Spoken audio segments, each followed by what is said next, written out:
and ready. GMA Weather. Serbisyong totoo ng GMA News. Mga kapuso, wala pang inaasahang bagyo na papasok sa Philippine Area of Responsibility o PAR sa mga susunod na araw. Pero gustong malaman na ni Maldini Chan sa magtanong kay Mang Tani, bakit daw madalas nabubuo ang mga bagyo dyan sa Pacific Ocean at hindi sa West Philippine Sea? At bakit karamihan sa mga bagyong nabubuo sa Pacific ay malalakas? Maldini, nagkakaroon din ng bagyo sa West Philippine Sea, pero mas madalas na nabubuo ito dyan sa may Pacific Ocean dahil mas mainit ang temperatura ng tubig doon, isa sa mga kailangan para mabuo ang isang bagyo. Karaniwang lumalakas ang bagyo galing dyan sa Pacific Ocean dahil sa tagal na nilalagi nito sa karagatan, gaya na lamang ng bagyong si Yolanda.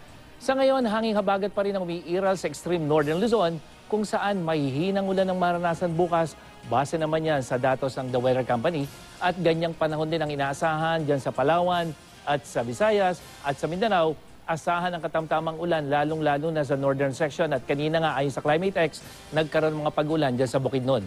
Sa Metro Manila, magiging maalinsangan sa hapon dahil hanggang 38 degrees Celsius ang posibleng damang init natin o init factor. At sa madaling araw naman, posible ang pag-ulan dyan sa Cebu, habang sa Davao, sa hapon magiging maulan na kung saan 90% ang posibilidad ng pag-ulan. At yan ang latest mula sa GMA Weather. Ako po si Nathaniel Cruz. Magplano para sigurado. I am ready. Serbisyong totoo ng GMA News.